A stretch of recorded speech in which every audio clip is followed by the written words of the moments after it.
একটি রাতে পুরো সিলেবাস শেষ করার জন্য আধুনিক প্রযুক্তির বিভিন্ন ব্যবহার করা যেতে পারে, যা পরীক্ষার সময় ভালো নম্বর অর্জনে সহায়ক প্রমাণিত হয়। কৃত্রিম বুদ্ধিমত্তার বা এই সাহায্যে শিক্ষার্থীরা তাদের পড়াশোনা দ্রুততর করতে সক্ষম হয় এবং বাড়ির কাজগুলি সম্পন্ন করতে সহজেই এগিয়ে যেতে পারে। যখন বন্ধুরা একত্রে পড়াশোনা করে, তখন তারা একে অপরকে অনেক কিছু শেখাতে পারে, যা অনলাইনে শিক্ষকরা সবসময় উপলব্ধ করতে পারেন না। হোয়াইট বোর্ড ব্যবহার করে বন্ধুর কাছ থেকে প্রশ্নের উত্তর খুঁজে পাওয়া যায়, যা শিক্ষার ক্ষেত্রে একটি নতুন দিগন্ত উন্মোচন করে। ছাত্রদের জন্য বাড়ির কাজ সমাধানের একটি সহজ উপায় হল চ্যাট গপট ব্যবহার করা, যা নির্ভুল ও সঠিক উত্তর প্রদান করে।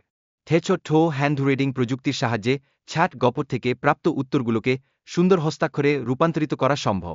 অতিরিক্ত বাড়ির কাজ বা পরীক্ষার সময় এই কৌশলগুলো ব্যবহার করলে আপনার পড়াশোনার প্রতি মনোযোগ বজায় রাখা সহজ হয়, তবে এটি কেবল জরুরি পরিস্থিতির জন্য ব্যবহৃত হওয়া উচিত।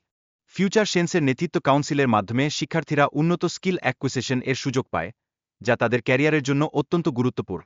এটি অন্যান্য ডিগ্রির সঙ্গে সমন্বয়ে নেওয়া যেতে পারে, যা ছাত্রদের সক্ষমতা বৃদ্ধির সুযোগ করে দেয়। গ্রে স্কেল হ্যাক ব্যবহার করা আপনার মোবাইল ফোনের ফোকাস কমাতে সাহায্য করে, যা অবাঞ্ছিত বিভ্রান্তি থেকে দূরে রাখে।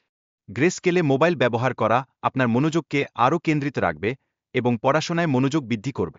ফরেস্ট অ্যাপ ব্যবহার করে শিক্ষার্থীরা তাদের পড়ার সময় বৃক্ষ বৃদ্ধি করার একটি মজার উপায় আবিষ্কার করে।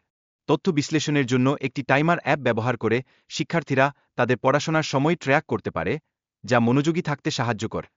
শিক্ষার্থীরা কিভাবে এই ব্যবহার করে তাদের পরীক্ষার প্রস্তুতি নিতে পারে, তা তাদের জন্য গুরুত্বপূর্ণ প্রশ্ন তৈরিতে সহায়তা করে। ন্যাচুরাল রিডার নামক প্রযুক্তিটি পাঠ্যবইয়ের তথ্য শুনে থিওরি বিষয়গুলো মনে রাখতে সহায়তা করে। এলসা নামক একটি প্ল্যাটফর্ম শিক্ষার্থীদের ইংরেজি ভাষার দক্ষতা উন্নত করতে সহায়তা করে এবং তাদের উচ্চারণের উন্নয়নে কাজ করে।